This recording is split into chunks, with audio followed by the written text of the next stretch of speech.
اس کی مشین کو ضبط کر کے اس کو نیلام کیا جائے. سب سے زیادہ لڑائی میرے خیال میاں بیوی میں ہوتی ہے. ٹھیک ہے, لوگوں کو پتہ نہیں چلتی, ہوتی ہے. اختلافات جمہوریت کا حسن ہے, آزادی رائے بھی ہر بندے کا حق ہے. معاملات حل پارٹی کے اندر ہی ہونے ہیں. ہمارے جو پروجیکٹ شروع ہیں مردان میں ان کو پہلے طریقے سے مکمل نہیں کرنا ہے, اور کچھ ہمارے اور پروجیکٹس ہیں کہ جو ہم نے ابھی کمنگ ADP میں ڈالنے ہیں, ان پہ بھی بات ہو گئی ہے انشاءاللہ. تو میرا عوام سے یہی وعدہ ہے کہ جو بھی عوام کی اب تک بیسک جو ان کے مسائل ہیں ہیلتھ کے حوالے سے, ایجوکیشن کے حوالے سے, انفراسٹرکچر کے حوالے سے, ان پہ بھی انشاءاللہ کام ہوگا. اور مزید بھی جو ایک ترقی یافتہ ایک صوبے کے لیے ضروریات ہیں مختلف سیکٹر میں کام کرنے کی, انشاءاللہ اس پہ بھی کام جاری ہے اور مزید بھی ہوگا. دیکھیے جی, جو جہاں تک بات ہے ایک بڑی کنفیوژن چل رہی ہے, بڑی عجیب سی. میں دیکھ رہا ہوں, اس میں میں نے کل ایک بیان بھی دیا ہے. دیکھیں, مادیات کے حوالے سے ہمارا صوبہ ماشاءاللہ بہت کفیل ہے, لیکن ہمارے صوبے کی جو مادیات اب تک جس طریقے سے استعمال ہو رہی تھی اس سے ہمارے صوبے کو وہ پیسہ نہیں آ رہا تھا.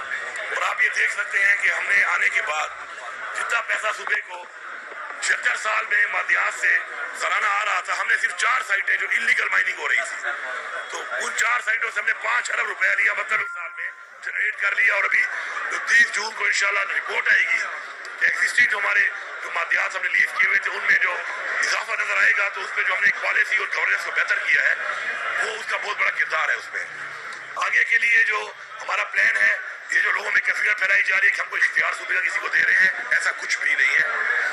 اپنے ہی سسٹم کے اندر, اپنے ہی ایکٹ کے اندر ہم کچھ بہتری لا رہے ہیں. وہ بہتری کیا ہے؟ پہلی بہتری اس میں یہ ہے کہ انلیگل مائننگ ہم نہیں چھوڑ سکتے. یہ جو ہمارے آباء و اجداد نے جنگیں لڑ کے جانی اور مالی قربانی دے کر پاکستان حاصل کیا اور صوبہ حاصل کیا, یہ ہماری مٹی ہے, اس میں ہمارے آباء و اجداد کا خون ہے. ہم اپنی چیزوں کو ضائع نہیں ہونے دیں گے. انلیگل مائننگ بالکل بند ہے. اس کے اوپر سختی سے قانون آ رہا ہے کہ جو بھی انلیگل مائننگ کرتا تھا 144 اور 188 اور اس کے بعد مشینری دوبارہ چھڑوا کے پھر انلیگل مائننگ, تو اس کے بعد جو انلیگل مائننگ کرے گا اس قانون میں تبدیلی کے بعد اس کی مشین کو ضبط کر کے اس کو نیلام کیا جائے گا تاکہ انلیگل مائننگ نہ ہو. باقی آپ کے ریکارڈ کے لیے بتا رہا ہوں کہ 2500 سے زیادہ وہ پینڈنگ کیسز جو جینوئن لوگوں کے تھے, لوکل لوگوں کے تھے, مائننگ کے حوالے سے, جس سے روزگار بھی آتا ہے اور جس سے ظاہری پر صوبے کو بھی ریونیو آتا ہے. ہم نے 2500 کیسز کو ختم کر کے ان سب لوگوں کو میرٹ کی بنیاد پر ان کو لیز دی تاکہ وہ کام کریں, اور اس کا امپیکٹ بھی آپ کو نظر آئے گا 30 جون میں جب سال کا اختتام ہوگا کہ کتنا فائدہ ہوا اس سے. اس کے علاوہ اس میں ایک اور چیز جو ہے کہ ہمیں ویلیو ایڈیشن کرنی ہے. را مٹیریل میں آپ کی چیز ضائع ہوتی ہے. ویلیو ایڈیشن سے آپ کو 2 فائدے ہیں. ایک تو آپ کی چیز کی قیمت بڑھ کے جاتی ہے مارکیٹ میں, صوبے کو زیادہ پیسہ بھی آئے گا اور اس سے انڈسٹری لگتی ہے اور روزگار آئے گا. اس کے لیے ضروری ہے کہ ہم اپنی جو پالیسی ہے لیز پالیسی, ایک بڑے انویسٹر کے لیے اس میں ایک زیادہ ٹائم دیں. بڑی انویسٹمنٹ تبھی کوئی کرتا ہے جب اس کو پتہ چلتا ہے کہ وہ اپنا پیسہ بھی نکالے گا پہلے اور پھر اسے کمائے گا بھی صحیح. تو اس کے لیے وہ پالیسی میں ذرا چینج آ رہی ہے, وہ ہے. باقی چونکہ جو کیس آتے تھے اس کے اوپر کوئی مسئلہ ہوتا تھا تو DG صاحب جو ہے وہ, مجھے کسی کی ذات پہ اعتراض نہیں ہے کیونکہ وہ سرکاری ہوتے ہیں, تو DG صاحب اکیلے جو ہے وہ فیصلہ کرتے تھے. تو اب ایک انسان کمپرومائز بھی ہو سکتا ہے, کرپشن بھی ہو سکتی ہے, تو اس کے لیے ضروری کمیٹی ہو.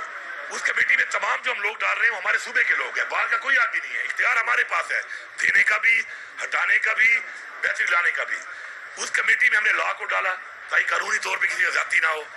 اسی طرح ہم نے اس میں فائنینس کو ڈالا کہ فائنینشیل ایڈوکیشن جو ہے فائنینس کا نمائندہ ہونا چاہیے, اور یہ تمام صوبے کے محکمے اور صوبے کے لوگ ہیں. اس میں باہر کا کوئی شخص نہیں ہے. یہ جو ایک پروپیگنڈا کیا جا رہا ہے کہ ہم کسی اور کو اختیار دے رہے ہیں, یہ بالکل جھوٹا ہے. ایکٹ اسمبلی میں لے ہوا ہے, اس پہ ڈیبیٹ ہونی ہے اور اس میں ہر کوئی پڑھ کے دیکھ سکتا ہے کہ کہاں پر یہ لکھا ہے کہ ہم کچھ دے رہے ہیں. تو یہ میں سمجھتا ہوں کہ جن لوگوں کو اپنی ذات کے اندر رہنے والے لوگ خامخواہ پروپیگنڈا کرتے ہیں, یار اگر میں آپ کو اچھا نہیں لگتا ہوں تو میری ذات پہ آ جاؤ, تمہیں بہت شوق ہے دشمنی کرنے کا, اعلان جنگ کر دو, میرے ساتھ دشمنی کر لو. لیکن پروپیگنڈے کر کے لوگوں کو دھوکہ دے کر جھوٹ بول کے یہ چیز ٹھیک نہیں ہے. یہ صوبے کی ایک ایک مٹی, ایک ایک ذرہ, یہ اس کی حفاظت کرنا ہمارا فرض ہے. اور ہم تو اپنے صوبے کے اپنے وہ حقوق جو آج تک نہیں ملے تھے, NFC کا شیئر نہیں ملا ہمیں, نیٹ ہائڈر میں پیسہ نہیں مل رہا ہمیں, ٹوبیکو کا جو مسئلہ ہے ہمیں اس کا پیسہ نہیں دیا جا رہا, اس کے اوپر ہم تو وہ جنگ لڑ کے اپنے وہ حقوق مانگ رہے ہیں. تو اپنے حقوق تو کسی کو دینے کا سوال ہی پیدا نہیں ہوتا, نام سے کوئی لے سکتا ہے.